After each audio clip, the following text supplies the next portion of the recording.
What's up, world? This is WeNeeda5th. This your man Mo. Got my man P in the building with me. Welcome to this thing of ours. Man Hill out on the road. Safe travels, brother. P, I'm real excited. It's that time. Oh man, thank you, basketball. You're back. The NBA is back. Oh, the opening week, P. Oh man, I've enjoyed it.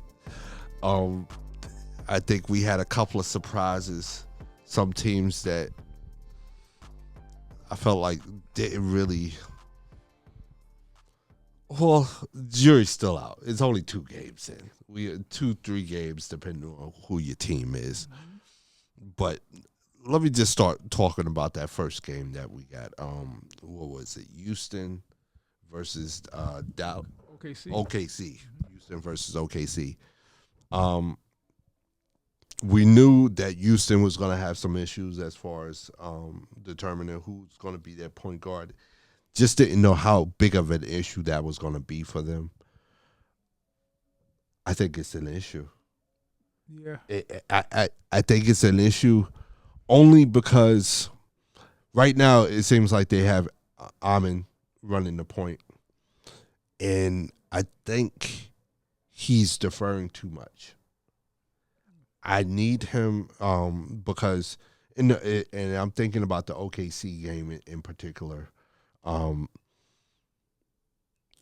When he was going downhill, he was able to get into the paint. It seemed like he was in prime scoring positions to pull a baby Giannis on OKC. Just like, hey, I'm going downhill.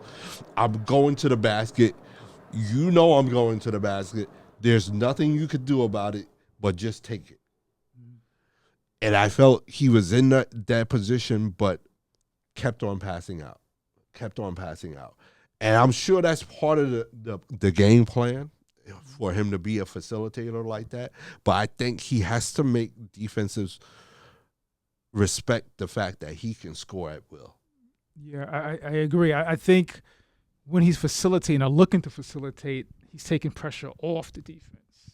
Where one of the bright spots is Minnie, because he's a great defender already. Well, one of his attributes is that he really puts pressure on the opposing defense, and him probing and everything. It's like the defense goes like, okay, we could sit back and and wait to see what he's going to do. So yeah, I think he has to be more aggressively, not even much as a scorer, of course, but just a playmaker. Like, you know what I mean? Like, because I feel like when you try to score, he'll penetrate, draw to, and kick, which would make him a better facilitator anyway. So yeah, I agree. And I think he has to realize that scoring the basketball aggressively at the point will facilitate some of the playmakings that he wants to be. It will force the defense to be honest with him, and at the very least look to stop him at the point of attack. And then you have Sengun and Durant at your sides, and Jabari Smith. You know what I mean? So that's where it becomes vital. So was a little surprised with that. SGA, I think he said, okay, I'm back. And I'm picking off where I left off. Y'all know what it is. I think he gave him what, 35 for, Yeah, it's similar to I think about. I mean, pretty much all the greats, but just like recent greats. I'm thinking like I don't know, like a Giannis. He's not satisfied with one. Like, that was cool, but that's I don't think his end goal is to win one championship. He's so far in his early first 2 games. He's shown that like he's still as hungry as he was before he won the championship. Second game saw opening night was Lakers and who was that? Golden State. Yeah, Golden State.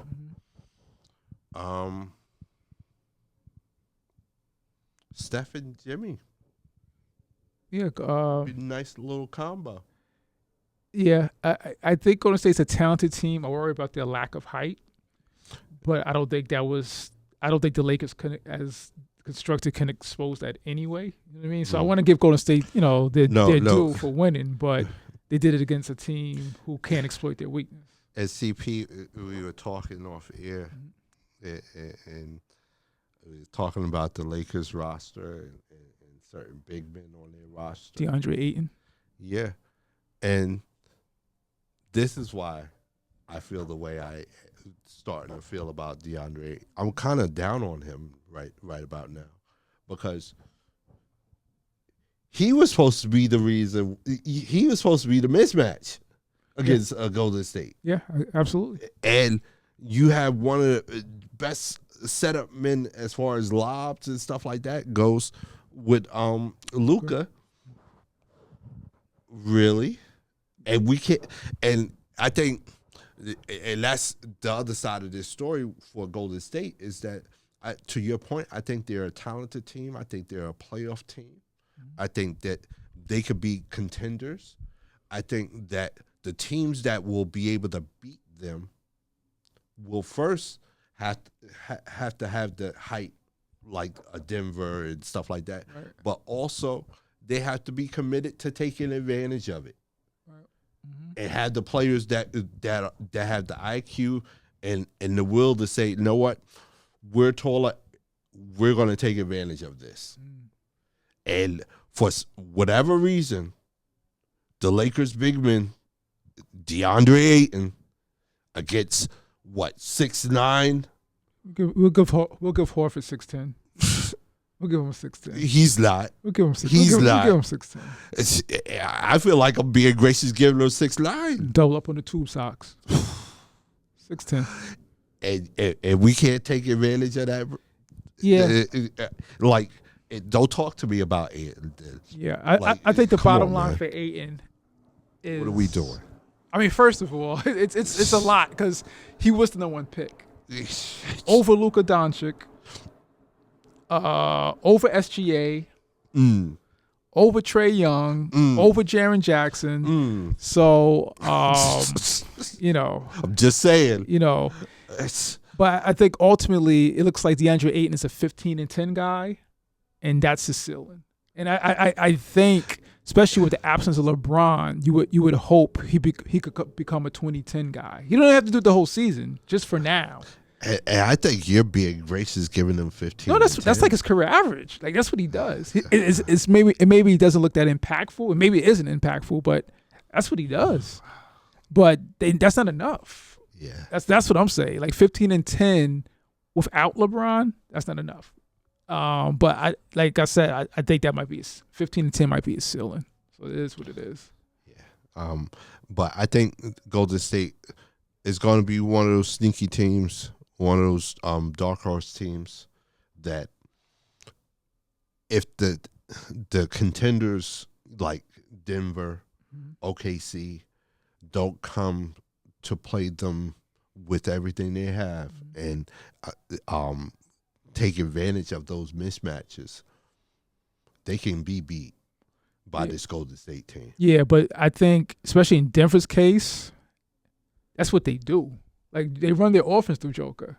Like you know what I mean? They almost have no choice but to expose Golden State. So I just don't see them beating Denver. No way, no how, barring injury.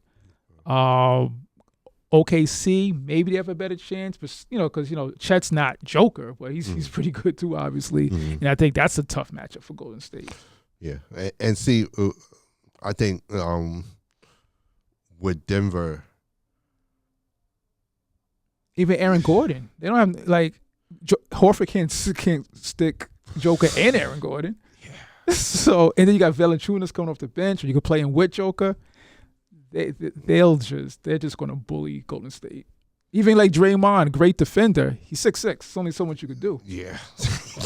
I just don't see Golden State being able to match up with Denver's size if that ever if they meet in the series. Then we had that generational talent. A true generational talent. That word gets thrown out a lot. Victor Wembanyama. Yeah. You just see my face looking mean and ugly right now, people, because I don't have words right now, P. Yeah, he looks like he's going to realize his potential. Just 40-10. Yeah. That's it. And other guys have put up pretty good numbers. We're going to see like SGA, we touched on. Steph, I think, dropped 40. And Luka all dropped 40. Who are all, top of the line players, all NBA first team type players. But to me, what separates Wemby is defensively. Like, he would be a borderline great player if he was like, average on offense. Like, that's how good he is on defense in my eyes. You know what I mean? So, see, for me, P,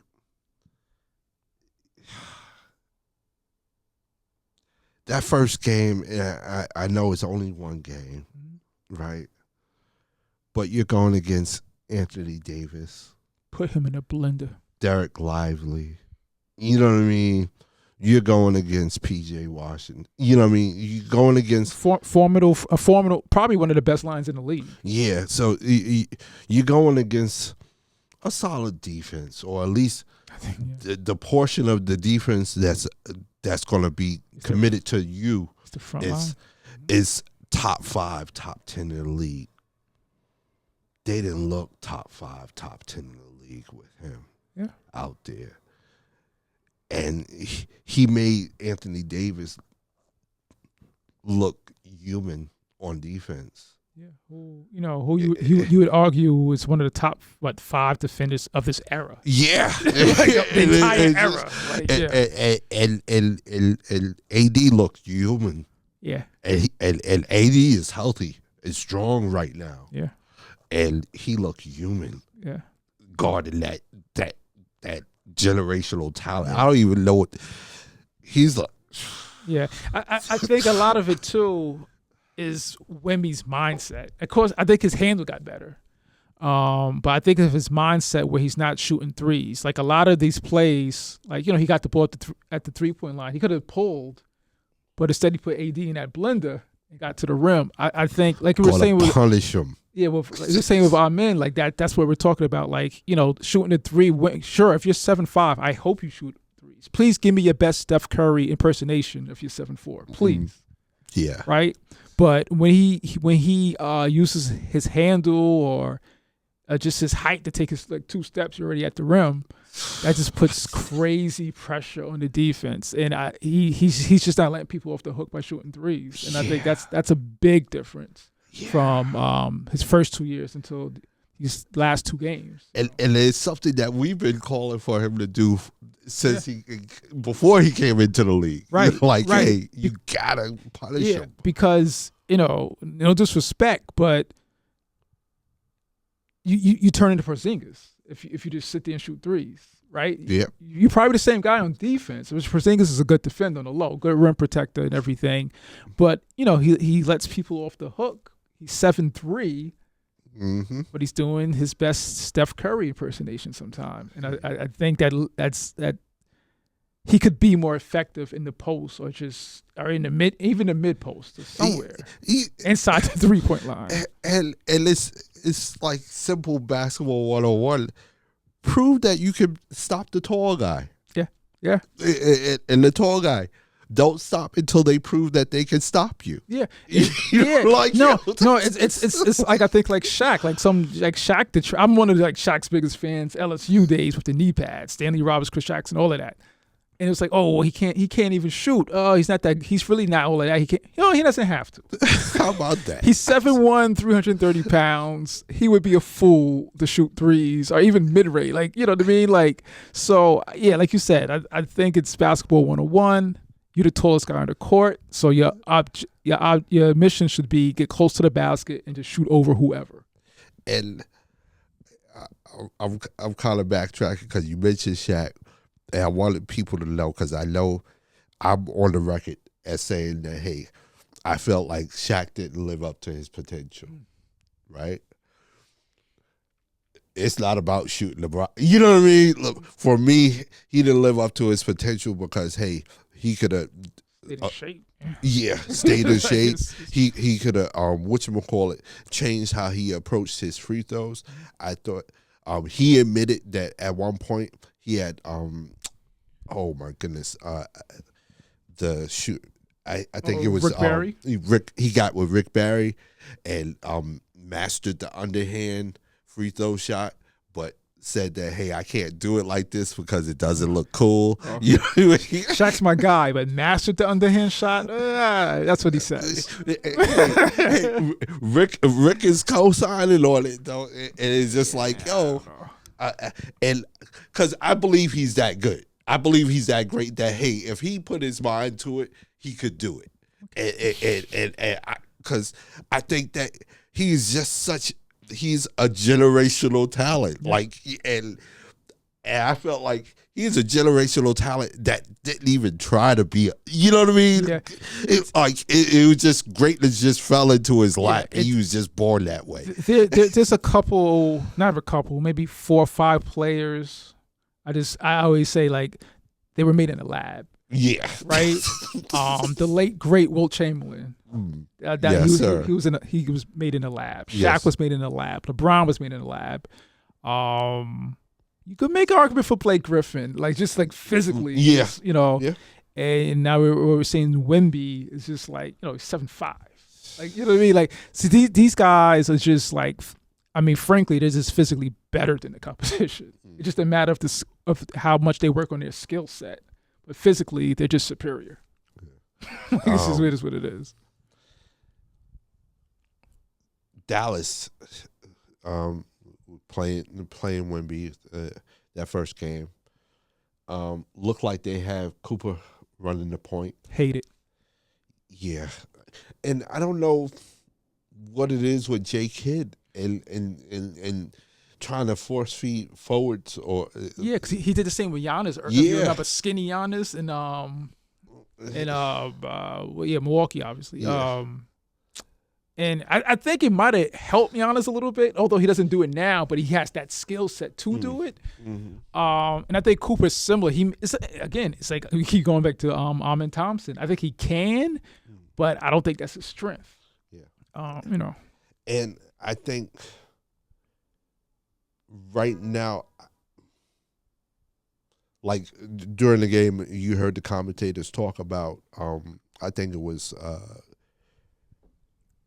Reggie Miller, or it could have been Crawford, but one of the two. They were talking about, hey, with Cooper being the point, there's so many eyes on him just coming down the court, and hey, the defensive attention that he receives running the point is just too much for him right now. Yeah, they can lock in. Yeah, and I think right now, especially where he is developmentally, he's a rookie. You know, and you having his welcome to the NBA moment being, hey, all 10 eyes on the court that aren't on his team are on him. Yeah. And saying, what are you going to do now, rookie? Go ahead. We dare you. And what do we expect? Yeah, I mean, I get Jason Kidd, you know, he's thinking out the box, but that's not always a good thing.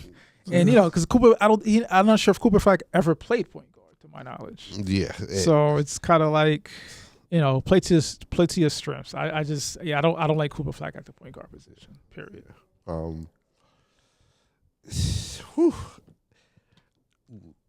Want to kind of talk about another superstar out there. We kind of talked on it a little bit.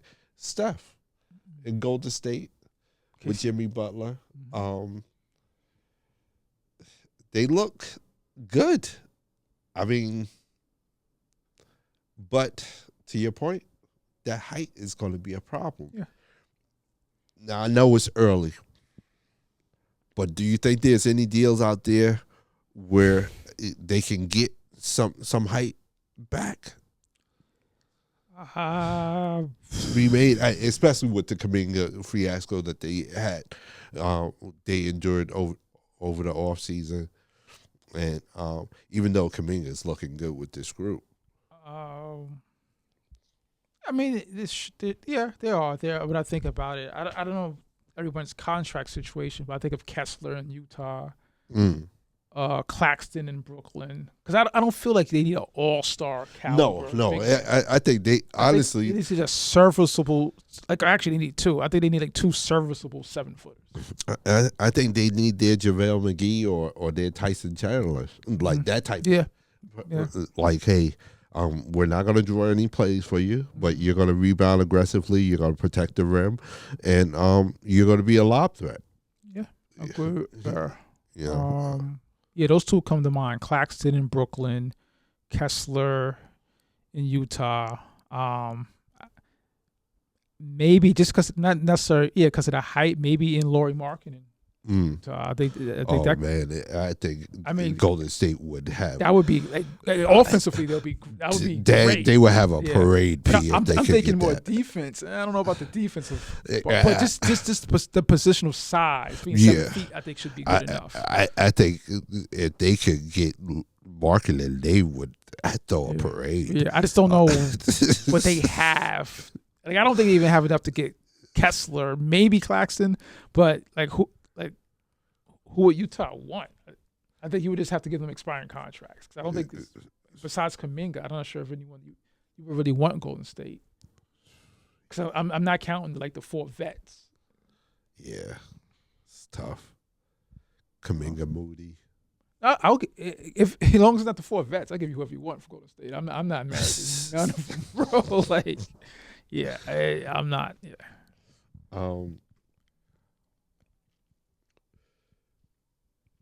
I know you and Hill probably talked about it, but where do you think Golden State's going to end up?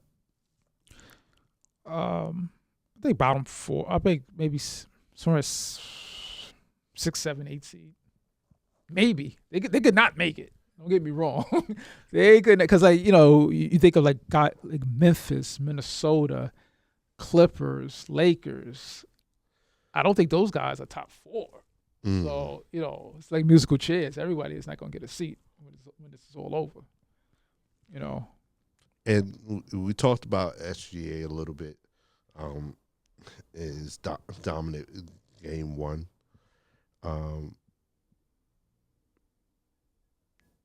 Want to talk a little bit.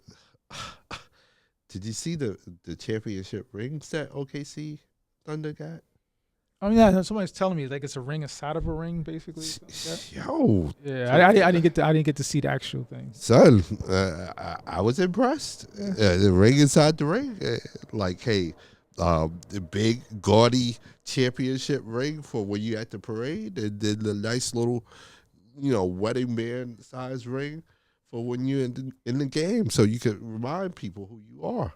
Okay, I'm with it. OKC. OKC. So when it's time to pay players, it's not complaining.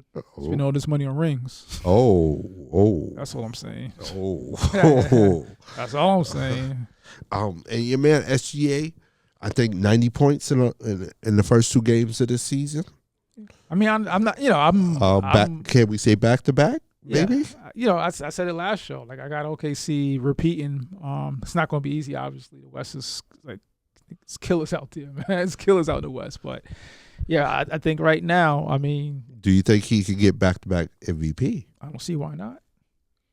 I don't I think they're the best team in the league. I think he's, it's very close, but I think he's the best player in the league right now. All due respect to Joker, Giannis, Wemby's on his way, but son, I want to see OKC. I want to see that OKC San Antonio game. That's all I'm saying. Mm-hmm. And that's one of the reasons I think OKC has more experience. Yeah.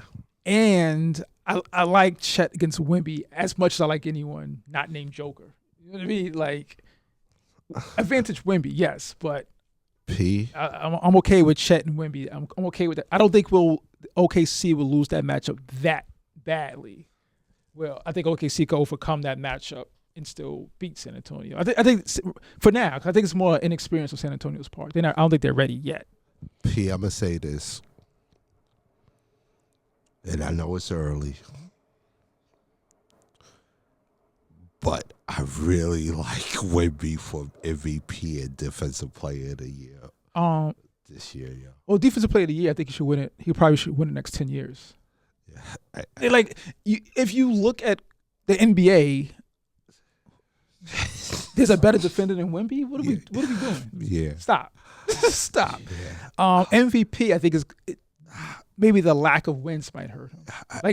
That's why I say SGA should win it. I got him to win it again because I think OKC will probably have the best record in the West. I think because San Antonio is right now 2-0. Mm-hmm. They don't have a D Fox. They don't have Sayshawn. They look good, P. No, it's early. I think he'll play like I said, I think he'll play at an MVP level. If they keep winning. Obviously. Put it this way, if they have a better record than OKC and Denver, he'll win it. But I don't think he's going to have a better record than OKC or Denver. That's that's going to be the thing. All right, let me ask you this. If he's within 5 games of the top 2 seeds, like, hey, he's in that third, got San Antonio in that third, 4th seed, you know what I mean? Like maybe 5-6 games out,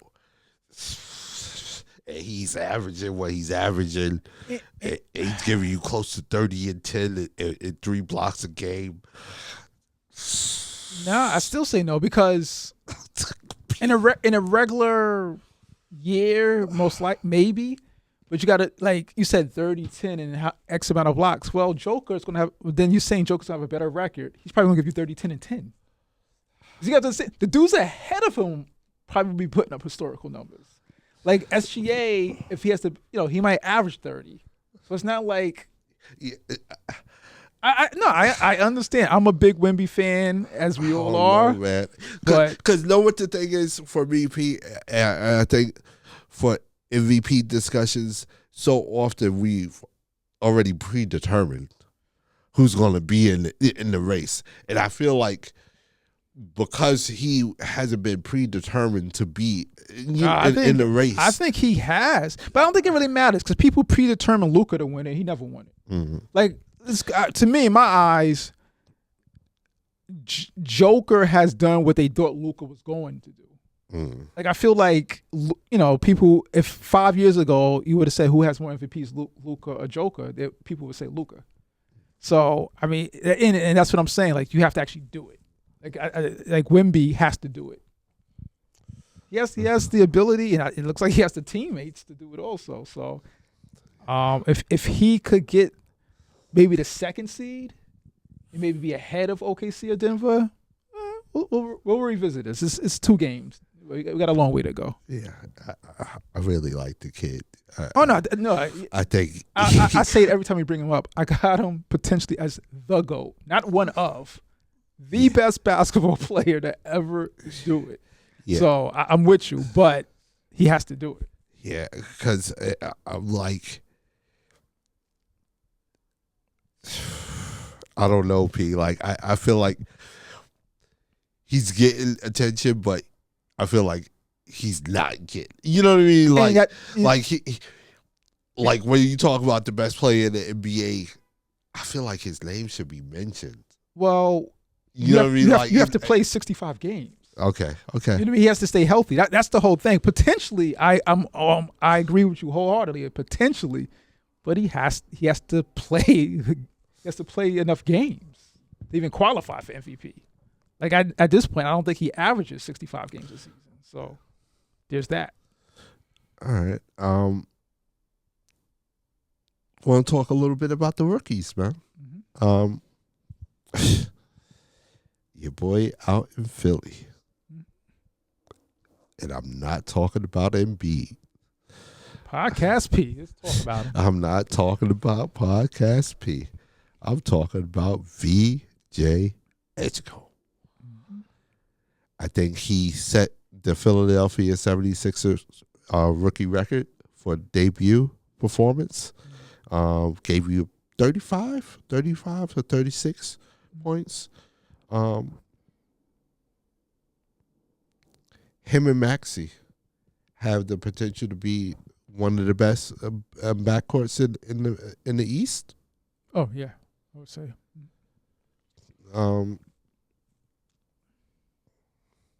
What do we think of Edgecombe first? And what do we think of, the Sixers with Edgecombe and Maxey? And possibly a returning Embiid because he came back. Yeah. Well, Edgecombe, I think he's going to be a really good player. Duh, right? He's going to be a really good player.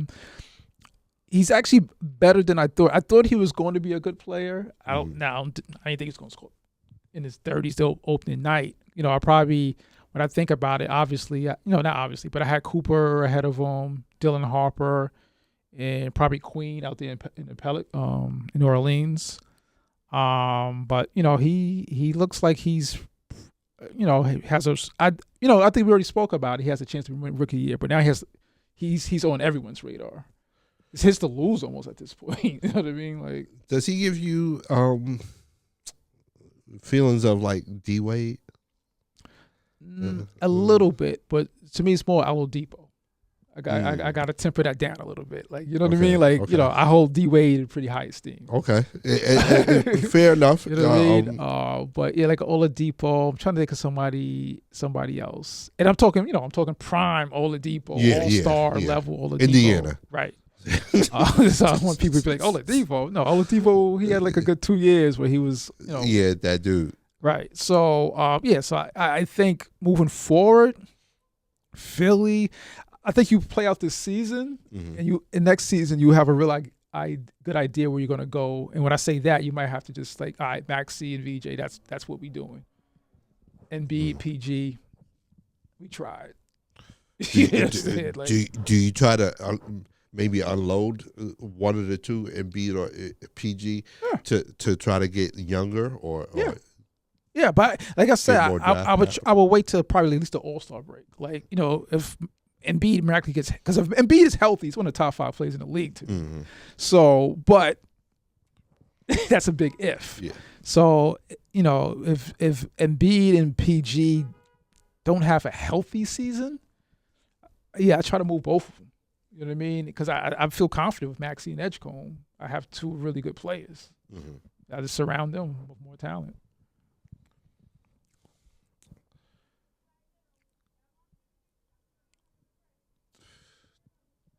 Do you think Philadelphia is going to be a playoff team? And I'll give you conditions. If I tell you, hey, Embiid's going to be healthy. Oh, yes. Yes. Where would you seed them if Embiid's healthy rest of the season? I would say, well, when you say healthy, you mean like MVP level? Like, I mean, he can play. He can play, and I'll temper it because I just no low management. Yeah, I don't think he'll be playing back to backs, all of that. So I'll say like 4, 5, 6, like in that area. And matter of fact, I think 5, 6, 7. I'll say this: he's healthy and he's able to play 82. Let's say 60 games. 60 games from Embiid. I still say like 5, 6. I'll say 5, 6 because I don't. Orlando, Detroit, Knicks, Cleveland. I don't think they'll pass them. You throw Atlanta in the mix, they could be funny. So I'll say like a 5, 6 seed. Now, where are they if he's not completely healthy? Let's say he plays. We say 60. Let's say 30 games. Probably they'll struggle to be an 8th seed. Now, you feel that way even if I told you that, hey, Embiid's only going to play 30 games, but you get Paul George back healthy. Yeah, because I just think Embiid impacts the game more than Paul George. So I still think they'll be an 8th seed. Hey, this is why they play the games. Yeah, we'll see. Now, Philly's interesting. You know what I mean? Especially, we see what Edgecombe is capable of doing. You know what I mean? I think he's just scratching the surface. Mm-hmm. That backcourt, they're set. You know what I mean? So it's just the health of the front court at this point. And before we move on, I want to ask your opinion. And I, y'all know I don't really like talking about this team, but we are a basketball show that kind of covers NBA and whatnot. What did you think of the New York Knickerbockers? Oh yeah, And their new coach and their new look offense. To be honest, the Knicks look good. I don't. I'm one of them. I'm in the minority. I don't see why Tips got fired. It's like I'm in the minority. I don't get it. But to me, it doesn't really matter. Like to me, they have to make the NBA Finals, or that firing really didn't make any sense. So the regular season almost doesn't even count for the Knicks for me. Oh, okay. Now, hey, did you like the new look offense that they have? They're moving Jalen more off the ball, and okay. like I said, to me, will it work in the playoffs? Like I don't care what they do in the regular season. I don't. To me, they just need to be healthy, get to the playoffs. That's where I'm going to judge this team. Okay. This is the Eastern Conference Final team that fired their coach. You better make it past the Eastern Conference Finals this year. That all. Oh, you heard that? I'm of the thought that the New York Knicks are a great regular season team. Traditionally, through their history, great regular season team. But when it comes to the postseason, they will let you down. And I think this is going to be spectacular. Spectacular. I think the New York Knicks fan base is mixing a special brew of Kool-Aid for everybody to sip on. And we're going to get drunk off the Kool-Aid, New York. And then the Knicks are going to let you down. I'm sorry. I'm sorry, New York Knicks fan. That's how y'all do. So how far do you think they'll go in the playoffs? Oh, I think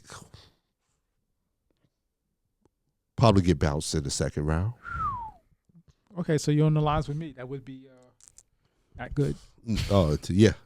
Yeah. And I think I'm being gracious. Okay.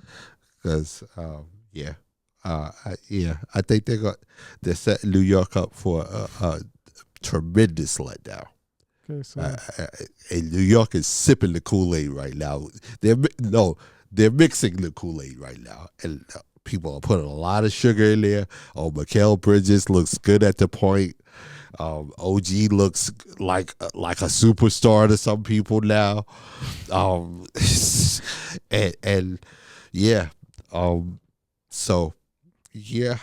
can't wait. Just thinking, about our predictions and the seedings. So you that would be like them losing to Detroit, Orlando, or Atlanta in the second round. Yeah, that would be tough. Okay. Yeah. Okay. And what my dream scenario would be, P. They meet Trae Young again, and he does the shivering in the veins and remember that, New York? Remember that? All over again. Yeah, like I said, so yeah, the Knicks it's just the playoffs. Like the regular season, I expect them to do what they do. They'll win like 50+ games. I think they have a good regular season. All right, P. What people have been dying to know. What were your thoughts on Inside the NBA on ESPN? I thought it was good. I think ESPN didn't try to fix something that wasn't broke. It seems like I'm not an entertainment lawyer or whatever, but it seems like it's more like TNT is just licensing the show out. Like it's not, you know what I mean? They'll put ESPN's name on it, but it's the same thing. Yeah. Literally, it's in the same studio. I think even behind the scenes, it's the same producers, the same cameraman.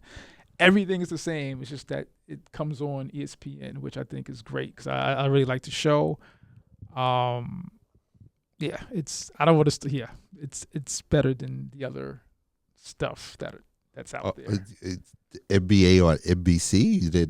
No, just it's better than what ESPN's ever had in my lifetime. Oh. Think about it. When was the ESPN the Fly pregame show? Never. It just never was. And I like some of the people who were involved in it, but it was never close to TNT. Yeah, but it's better than NBC though. I'm not gonna skip the question. Okay. But NBC it's almost like a retread. You just added Mello, right? Because it's Vince and T-Mac. They were on ESPN at one point. Just added Mello. Fan of those guys. I wish them well, whatever. But TNT got it. Bro. I mean, Inside the NBA got it. What did you think of Reggie Miller, Crawford, and Tarico? Maybe it's me growing up on Walt Clyde Frazier. I just think you just need one color analyst. I think 3 people's too much. Right? Like, whether it be any sport, Madden and Summerall, like I just think you need 2 people in the booth. 3 it gets a little crowded for me. Yeah. And I felt like during the game it felt imbalanced, with 3 people in it. Yeah. Oftentimes you have Tarico or like Reggie Miller, really talking it up, but then Jamal Crawford get lost in the sauce. Or you have Crawford talking it up and Miller's lost in the, Yeah. Just, and I think, Reggie's a vet. I think, he's well established as a color analyst, and Jamal Crawford's a little younger. New. So I don't know if like Reggie's kind of like the safety net type of thing, and it's almost like an apprenticeship type of situation. But like I said, I don't. Yeah, three is too many for me. Okay. Hey, hit us up on social media. Let us know. Did you watch the NBA opening week? Did you who are you watching for? Who are you looking out for? What's the players to watch? What's the teams that you're watching? What do you feel about Wemby, Steph, SGA doing their thing, Luka's doing his thing, Joker's doing his thing? Hey, who are the players that you guys are watching? Hit us up on social media, Facebook, Instagram, TikTok. Don't forget to like and subscribe to the YouTube channel. Hit that notification button so you know when the next video is coming out. Don't forget to like and subscribe to the podcast wherever you listen to your podcast. And you can hit us up directly at WeNeeda5th@gmail.com. P, this is part of the show I'm really not looking forward to be honest. Billable hours? Yeah, man. Oh, man. The NBA is involved with another criminal investigation. Involved in another investigation regarding gambling, illegal gambling. Possibly game fixing, sharing insider info, some rigged poker games. But now we're not just talking about some players that most people don't know about, i.e. like Porter Jr.'s brother, or some player that's on the rise or on the come up and people aren't really familiar with, i.e. Malik Beasley, who was found not to be culpable in his situation. But yet he's a free agent. Just saying. Yeah. We're talking about Chauncey Billups, talking about Terry Rozier, talk about Damon Jones, and about 31 other players or people associated with the NBA. Now, are they players, or do we know? We don't know who the other 31 are, right? They could be players, they could be family members. From what I was reading, I know there's more than just Terry and Damon. There are other players. Yeah. Okay, so in that 31, there's some players. Yeah. Say at least that. and 31 other people were indicted with them. Okay.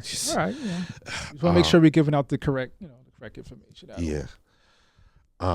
Looks like Chauncey Billups, they're alleging that he was involved with a rigged poker game.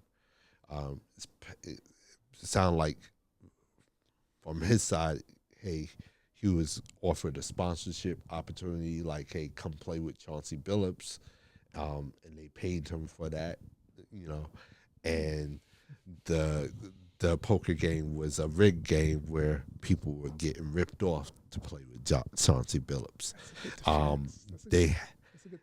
They had specialized contact lenses so that they can read the marked cards, RFID chips, X-ray table technology with the cameras on the card table. That's Chauncey. Also, just recently reported, there's indication that he may have provided information to a bettor stating that Portland was going to tank. So you probably should bet against Portland.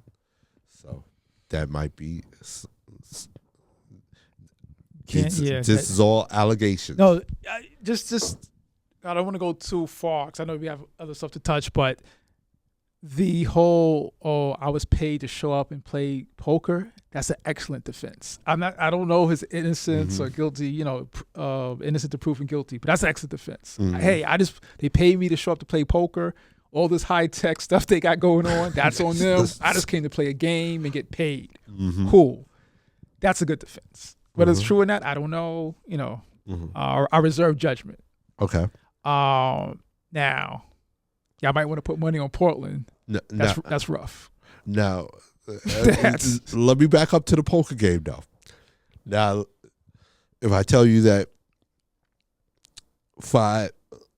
one of the five mafia families were involved with this poker game and were offering the sponsorship opportunity, or if I told you that representatives from all five mafia that's families, what I saw. To my surprise, they're still up and running around. Were involved in this poker game. Mm-hmm. Does that change what you just said? No, because now the prosecution will have to prove that I knew this, right? Because if it was under the guise of LLC or a legit company, I don't know who runs the company. All I know, the check cleared or they offered me this amount of money, I came to play.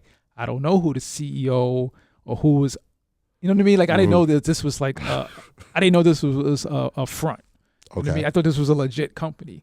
Okay. So if I'm the defense, I'm just saying, hey, my client got paid to show up to play poker. That's it. End of story. Right. We didn't research the company. The check cleared. We good. Copy that. You know what I mean? So so you still have to prove that Chauncey was aware of the so-called Cosa Nostra was involved. All right. So now we move on to, hey, insider information. My team's not going to try so hard. We're tanking.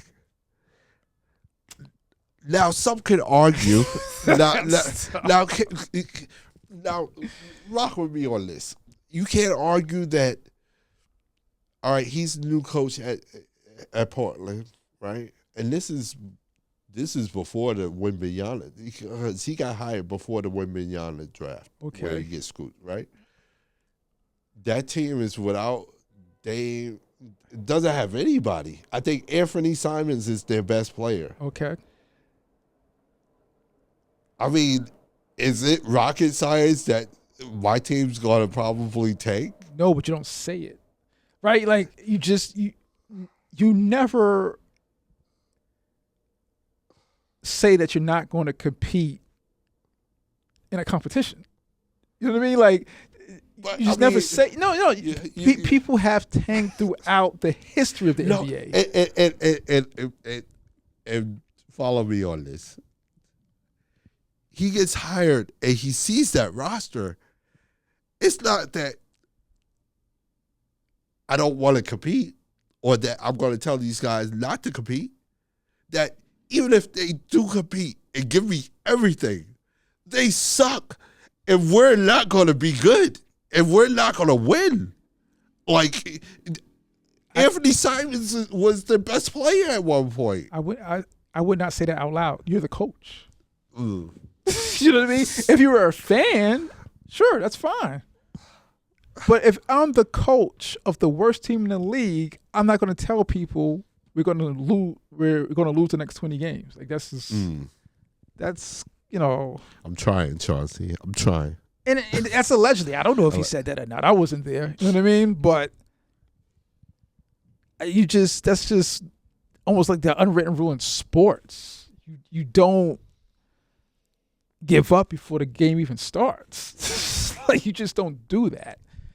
And apparently, allegedly, he was telling gamblers this, which makes it even worse. Like if he said it in a press conference, he probably would have got fined, a hefty fine. Mm. You know what I mean? Because basically, you're telling the world, "Hey, we're not competing anymore. We're not. Hey, fans, you can waste your money to come see us, but we're not good." So there's no reason for a coach to say that, other than now, another person that was indicted, Damon Jones. Another interesting one. It's alleged that he was telling gamblers information regarding player availability. Well, what it is, namely LeBron James. Yeah. He would let his gambler friends know in advance, allegedly, when LeBron wasn't going to be available.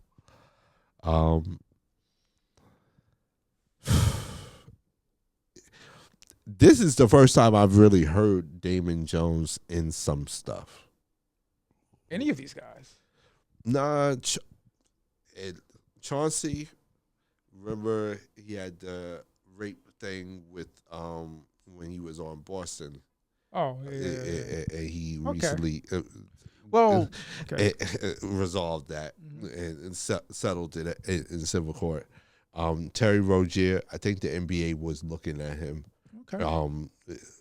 last year, but they didn't find anything. But it's totally because I think they were looking at the same situation. Yeah, probably wasn't looking as hard as the FBI though. Yeah, they don't have the investigators the FBI has, so all the time commitment, or the want to. Yeah, there you go. If you don't want to find something, you won't find it. but yeah, I was kind of surprised to hear his name, to be honest. Actually, to be honest, again, allegedly, I don't know his if he's guilty or innocent. That makes more sense. He had less to lose. You know what I mean? Chauncey Billups is currently, making millions of dollars per year. I don't know, I don't want to count away his pockets. I don't know what Damon's financial situation is, but it seems, Yeah, and that's the thing, like, in all this, I know the big question is, hey, the integrity of the game and stuff like that, and players, stepping on the integrity of the game, or, but I question, hey, how do someone like Chauncey Billups, someone, hey, that's a champion, someone that's considered a good community member as far as the NBA community is concerned, and one of the standouts, one of the people that they held up as an example of, hey, this is how you conduct yourself and whatnot. How did he get wrapped up with the mafia? Maybe, I mean, let me preface this by saying I don't know. Mm-hmm. Hello, but like he may not know that he was involved with the mafia, or I don't know how big of a gambler is. Maybe this is part of paying off a debt. right? Again, this is all speculation. I don't know, but yeah, time will tell. But I don't know, and I think that's the whole point of the investigation is to find out. Damon Jones, I almost feel like he probably didn't think it was that big of a deal. You know what I mean? Like, I got some inside information. Yo, huh? Nah, Brian ain't even on the table to get his ankles taped. He ain't going tonight. You know what I mean? Yeah, like that type of thing. He probably was. He did. I don't know. Again, speculation, but I just, I don't feel like he thought it was like a big thing. Like, yo, I'll let y'all know. I can make some extra cash. I don't think Brian going tonight, yo. And it's similar to, I guess, like inside trading. Like, you know what I mean? Like, it's all good until you get caught. You know what I mean? Like, facts. Are we surprised with the fact that it seems like the NBA has such, or at least allegedly, NBA players have, or I shouldn't say NBA players, I should say mafia families and illegal organizations, crime organizations have such access to NBA players and personnel? Because and I'm not just talking about this incident, I'm talking about, hey, Donahue, talking about, the referee scandals that we've had with the NBA, with gambling and stuff like that. So, well, I think that's like a macro question, because now I would think at this point some of the biggest sponsors of the NBA, some of the biggest partnerships the NBA has are with gambling institutions, right? MGM, FanDuel, Underdog. Did I say MGM? Yeah. FanDuel. I can't remember. DraftKings. It's like at least like 5 major ones. You can't watch a basketball game without seeing a commercial about a gambling app. So is the NBA too entangled with this? Is there a way to try to put the genie back in the bottle? No, I don't think so. Because you're basically helping. Well, I won't say you're helping. You're taking. You're getting revenue from gambling. And I think that's safe to say. The NBA gets revenue from gambling. So it's kind of like. Well, so do you think? I know there were a couple of suggestions or ideas put out there that, hey, maybe the NBA should start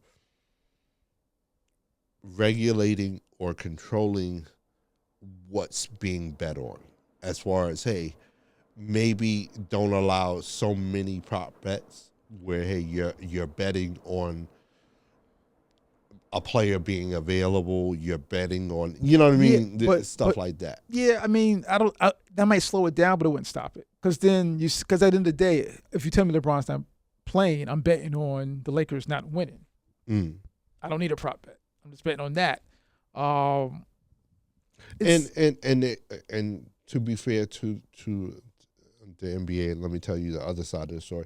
They were also talking about the NBA adjusting their injury reports, in the sense that, hey, not giving teams to the last minute to do their injury reports. Like, hey, if there should be no more, Joel Embiid is a game time decision. It's either, hey, he's going to play or he's not. Y'all have to establish that earlier on. Like right now, they give teams leeway to do it up to the moment.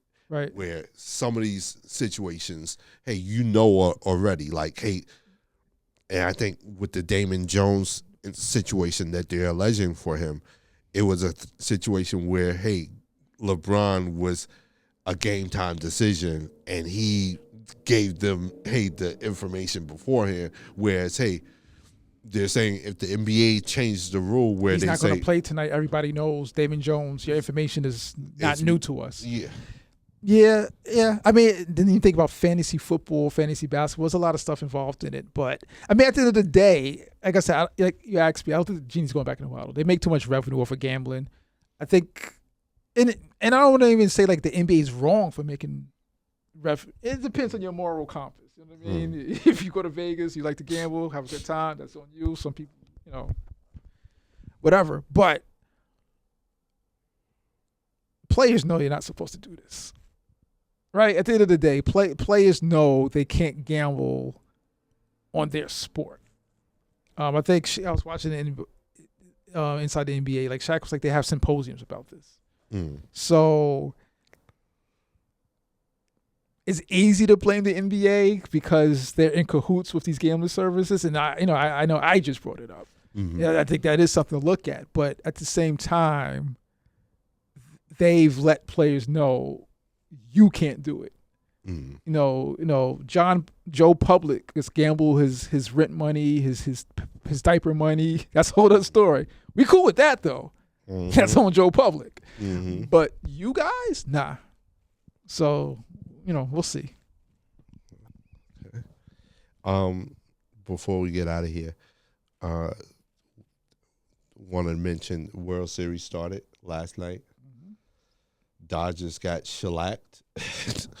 I think they lost 11-4. Something like that. Yeah.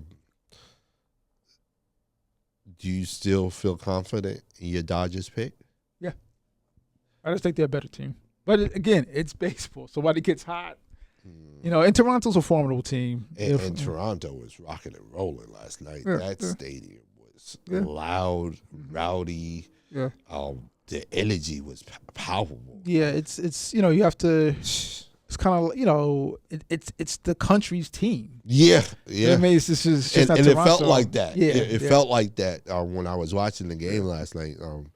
It felt like damn near the whole country was there, just cheering them on. And yeah, it's more than just MLB. It's more like a World Baseball Classic, Olympic type feel, where you're not just representing Toronto, you're representing the country, of Canada. So, but I still, it's one game. Yeah, they lost the baseball game. You know what I mean? I think the Dodgers will be okay. What's on your radar, man? More NBA, really. More NBA. Yes, sir. Just to see how things are going to shake out. It's early. We made our little predictions, the MVP and who's going to repeat, but we have a long way to go.